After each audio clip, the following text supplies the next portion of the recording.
वो मनुष्य ही क्या जिसके जीवन में नियम ही ना हो, जिनका वो पालन ना करे। परंतु समय के साथ चलने के लिए नियमों को भी बदलना आवश्यक होता है, क्योंकि ये आज का समय ही तो है जो बीत जाने के बाद इतिहास बन जाएगा। यदि आवश्यकता पड़ने पर नियम और प्रतिज्ञा भंग न की जाए, समय की मांग के प्रतिरूप अपनी प्रतिक्रिया न बदली जाए, तो इतिहास हमें कभी क्षमा नहीं करेगा। आवश्यकता पड़ने पर आपकी तोड़ी हुई एक प्रतिज्ञा, एक बंधन कभी कभी पूरे मानव इतिहास को बड़े विनाश से बचा सकता है। इसलिए नियम, प्रतिज्ञा, वचन कुछ नहीं, कुछ है तो केवल समय, अर्थात जिसके अनुरूप चलने वाला ही सफल हो सकता है। क्या कर रहा हूं मैं? दर्पण में देख रहा हूं। आप लोग भी प्रतिदिन देखते होंगे, परंतु प्रतिदिन अपना मुख देखने के बाद भी उस पर लिखी बड़ी सीख देखना भूल जाते हैं। तो आप कहेंगे कैसी सीख? तो जाइए, फिर से दर्पण के सामने जाइए और दर्पण में अपना मुख खोलकर देखिए, क्या दिखेगा?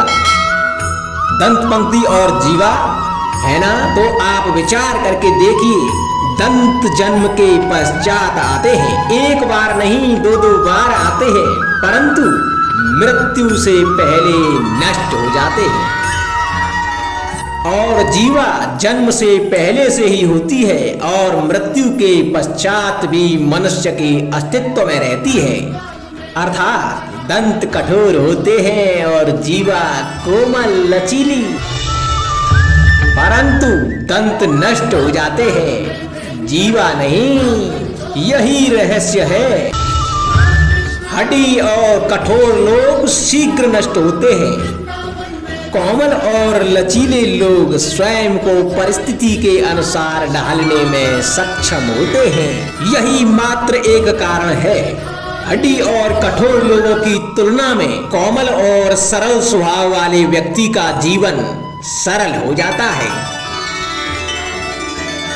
संबंध एक सहारा होता है जीवन का, और संबंधी वो होते हैं जिनसे आवश्यकता पड़ने पर सहायता मांगी जा सके, जिन पर विश्वास किया जा सके कि बुरे समय में वो हमारे काम आएंगे। कभी ऐसा भी हुआ होगा कि आपके पास कोई सहायता मांगने के लिए आया होगा, या ऐसा भी हो सकता है कि आप किसी के पास सहायता मांगने के लिए गए हों, परंतु प्रश्न यह उठता है कि किसी के मंतव्य में उसकी सहायता इसलिए कर देनी चाहिए क्योंकि वो आपका संबंधी है। अब आप कहेंगे कि ये कैसा प्रश्न हुआ? तनिक सोचिए, एक अस्त्र बनाने वाला जब अस्त्र बनाता है तो ये अस्त्र किसको देना है, ये अधिकार उसी के पास होता है।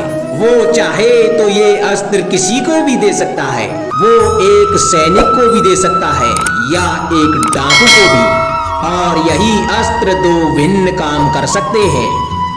यदि डाकू के हाथ में आ गए तो वह इनका भय दिखाकर लोगों को लूटेगा, निरपराधों का रक्त बहाएगा। अर्थात सहायता करने वाले की भी अवस्था कुछ ऐसी ही होती है। इसलिए किसी की सहायता करने से पूर्व ये विचार कर लेना आवश्यक है कि किसे क्या, कब और कितनी सहायता देनी चाहिए कि उसका दुरुपयोग ना हो। यदि आपकी सहायता से कोई अधर्म हुआ तो उसके उत्तरदायी आप ही होंगे। जीवन में कई बार ऐसे अवसर भी आते हैं कि आप लोगों से मिलने जाते हैं और उनसे कुछ आकांक्षाएं भी रखते हैं, और कई बार जीवन में ऐसे अवसर भी आते हैं कि लोग आपसे मिलने आते हैं। इसलिए अतिथियों का सम्मान करने से पूर्व सदा कुछ बातों को स्मरण रखना आवश्यक होता है। यदि कोई आपसे मिलने आ सकता है तो उसके 3 कारण हो सकते हैं। पहला कारण होता है भाव, दूसरा अभाव और तीसरा प्रभाव। तो जैसा अतिथि उसको वैसा ही सम्मान दें। यदि आपके पास कोई भाव से आया तो उसे केवल आपका प्रेम चाहिए, आपका सानिध्य चाहिए। और यदि कोई अभाव में आया तो उसकी उतनी सहायता अवश्य करें कि जितनी आप करने में सक्षम हो, परंतु उतनी भी ना करें कि वो आपकी सहायता का दुरुपयोग कर बैठे। और यदि कोई प्रभाव में आया तो स्वयं पर अभिमान ना करें, क्योंकि जीवन में कभी ना कभी आप भी भाव अभाव प्रभाव के चक्रव्यूह में फंस सकते हैं।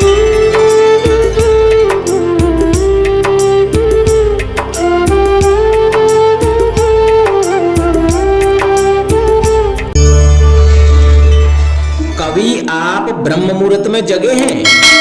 जगकर देखिए, संध्या होने के पश्चात जब रात्रि का अंधकार सारे संसार को धीरे धीरे अपने अंधकार में निगलने लगता है, तो यही अंधकार ब्रह्म मुहूर्त में भोर होने से ठीक पूर्व तनिक अधिक काला हो जाता है। कुछ समझे, हमारा जीवन भी कुछ ऐसा ही होता है। जब हमारे जीवन की समस्याएं कठिनाई अपने अंत पर होती हैं, तो यही समस्याएं कठिनाई एक भीषण रूप लेकर हमारे समक्ष खड़ी हो जाती हैं। और ऐसी परिस्थितियों में अधिकतर लोग हार मान जाते हैं, भय खा जाते हैं। परंतु ऐसी स्थिति में आप हार ना माने, भय ना खाएं, दृढ़ रहें, निरंतर आगे बढ़ते रहें। तो प्रकाश के रूप में हमारा स्वागत करने के लिए सूर्य उदय सदा हमारे समक्ष प्रस्तुत रहेगा।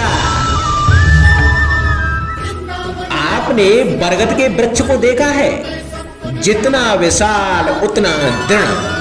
पतझड़ में वो सूख जाते हैं, परंतु दुर्बल नहीं होते, टूट कर गिरते नहीं। और उसके विपरीत दलदल में उपजे वृक्षों को देखें, वो दिखने में तो हरे भरे होते हैं, परंतु इतने दुर्बल होते हैं कि जल धारा के हल्के से वेग से वो गिर जाते हैं। परंतु ऐसा क्यों होता है? इसका कारण है जड़ें। जिसकी जड़ें दृढ़ भूमि में है, वो हर चक्रवात, हर अफवाह को सह लेता है। जो दलदल में है, वो स्वयं की जड़ों को दुर्बल बना लेता है। कुछ ऐसा ही मनुष्य भी होता है, जो अधर्म, कुकर्म, असत्य की धरा पर उपजा है। वो कठिन समय की एक मार भी नहीं सह पाता। और जो मनुष्य सत्य और धर्म की धरा पर उपजा है, वो हर समस्या से जूझ कर आगे निकल जाता है और सफल हो जाता है। अब आप पर निर्भर करता है कि आप क्या बनना चाहते हैं। हमारे जीवन में मित्र और शत्रु बड़ा ही महत्व रखते हैं। यदि गंभीरता से सोचा जाए तो ऐसा कोई क्षण नहीं जब हम अपने मित्रों के बारे में ना सोचते हों या फिर शत्रुओं के बारे में। हमारा हर कार्य या तो हमारे मित्रों के हित के लिए होता है या फिर हमारे शत्रुओं के अहित के लिए।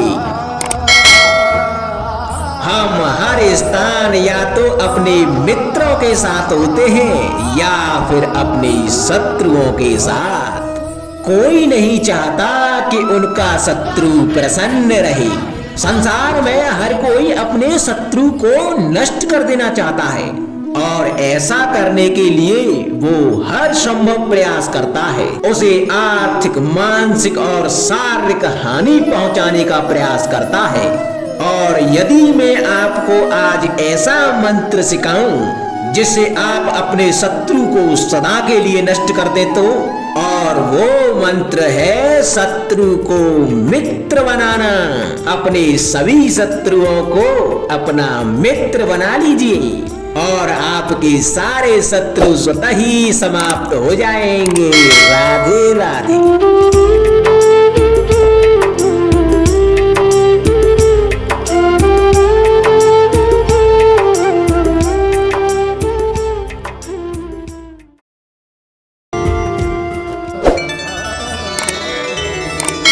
संगति या साथ, मित्र और साथी मनुष्य के व्यक्तित्व के लिए सबसे महत्वपूर्ण होते हैं। अब आप कहेंगे कि ये कैसे? मनुष्य अवश्य अपने व्यक्तित्व के लिए उत्तरदायी होता है, परंतु मनुष्य संगति में ना चाहते हुए भी उसका व्यक्तित्व संगत की भांति हो जाता है। इन पात्रों को देख रहे हैं आप? मध्य में जल रखा है, इसमें दूध और इसमें मलिन कीचड़ रखा है। यदि मैं इस जल को दूध में मिलाता हूं तो यह जल दूध बन जाता है, और यदि इसी जल को इस मलिन कीचड़ में मिलाता हूं तो यह जल या मलिन कीचड़ में परिवर्तित हो जाता है। हाँ, ऐसी कोई युक्ति नहीं कि जल बिना घुले मिले दूध या कीचड़ में अपना अस्तित्व बनाए रखे या इनसे अलग बना रहे। और ठीक ऐसा ही मनुष्य के जीवन में भी होता है कि यदि एक गुणहीन व्यक्ति गुणवानों की संगत में बैठे तो उसे भी गुणवान समझा जाता है, सम्मान का पात्र समझा जाता है। और यदि एक गुणवान व्यक्ति गुणहीनों की संगत में बैठे तो उसे भी तिरस्कार मिलता है। इसलिए अपने जीवन में संगति सोच समझकर सावधानी से चुनिएगा। कभी खेत में किसी किसान को खेती करते देखा है? वो उसे सींचता है, जोतता है, पशु पंछियों से खेत की फसल की रक्षा करता है, परंतु एक बात का वो सबसे विशेष ध्यान रखता है कि कहीं खेत में खरपतवार न उग जाए, क्योंकि एक खरपतवार का लान खेत की सारी फसल को नष्ट कर सकता है। ठीक उसी प्रकार यदि वंश की कोई संतान खोटी निकल जाती है तो वह समूचे वंश का सर्वनाश कर देती है। इसीलिए संतान के लालन पालन में ध्यान देना आवश्यक होता है, क्योंकि संतान वो फसल होती है जो वंश की आने वाली पीढ़ी को महान बना सकती है या फिर वंश का पतन भी कर सकती है। मनुष्य के जीवन में संतान का बहुत महत्व है। उस संतान के लिए वो कितने कष्ट सहता है, उसे पालता है, पोसता है, और यदि यही संतान उसके संताप का कारण बन जाए तो क्या ये उसका दोष है? अधिकतर ये दोष हमारे लालन पालन का होता है। बचपन में बालक के हट को मानकर हमें आनंद की अनुभूति अवश्य होती है, परंतु धीरे धीरे अपने बालक के हट को मानकर उसके हट के दास हो जाते हैं। एक हड्डी उद्दंड और असंस्कारी संतान उस सूखे वृक्ष के समान होती है कि यदि उसमें आग लग जाए तो वो सारे वन को भस्म कर डालती है। और स्मरण रहे, जब उसमें अग्नि लगती है तो वह सबसे पहले स्वयं के घर को ही भस्म करती है। इसलिए जब आवश्यकता हो तो अपनी संतान के हट का विरोध करें, उसे रोकें, क्योंकि समय रहते ऐसा ना किया गया तो भविष्य में इस समस्या के परिणाम गंभीर हो सकते हैं। प्रतिज्ञा, वचन, ये सब मनुष्य ने समाज को सही दिशा में रखने के लिए बनाए हैं। वो मनुष्य ही क्या जिसके जीवन में नियम ही ना हो, जिनका वो पालन ना करे, परंतु समय के साथ चलने के लिए नियमों को भी बदलना आवश्यक होता है, क्योंकि ये आज का समय ही तो है जो बीत जाने के बाद इतिहास बन जाएगा। यदि आवश्यकता पड़ने पर नियम और प्रतिज्ञा भंग न की जाए, समय की मांग के प्रतिरूप अपनी प्रतिक्रिया न बदली जाए, तो इतिहास हमें कभी क्षमा नहीं करेगा।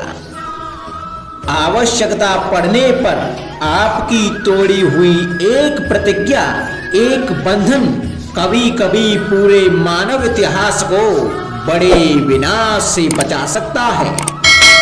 इसलिए नियम, प्रतिज्ञा, वचन कुछ नहीं, कुछ है तो केवल समय, अर्थात जिसके अनुरूप चलने वाला ही सफल हो सकता है। कभी किसी पंछी को घोंसले की नींव बनाते देखा है? अथक परिश्रम करके तिनका तिनका बिटोर के वो पंछी अपना घर बनाता है, अपनी संतान के लिए एक सुरक्षित घर बनाता है।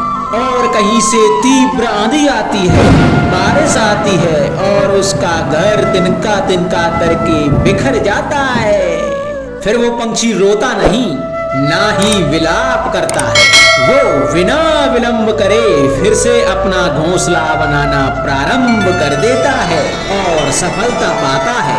फिर हम क्यों छोटी छोटी असफलता से भयभीत होकर परिश्रम करना छोड़ देते हैं?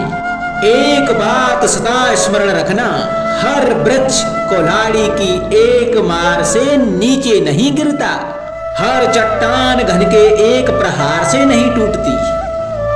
सफलता पाने के लिए अनावृत परिश्रम करना मात्र एक मार्ग है। स्वीकरण, सत्य का स्वीकरण मनुष्य के लिए बहुत ही महत्वपूर्ण है।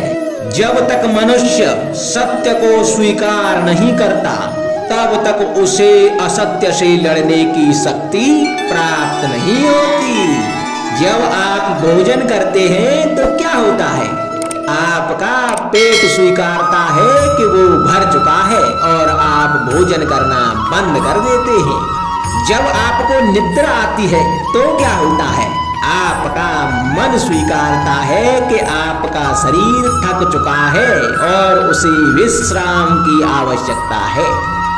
उसी प्रकार जब आपको किसी व्यसंग को रोकना हो तो आपको स्वीकारना होता है कि बहुत हो चुका, चाहे वो लालच हो या मदिरा पान। उस व्यसंग का त्यागना तभी प्रारंभ होता है जब आप यह स्वीकार कर लेते हैं कि आप उस व्यसंग के बंधन हैं।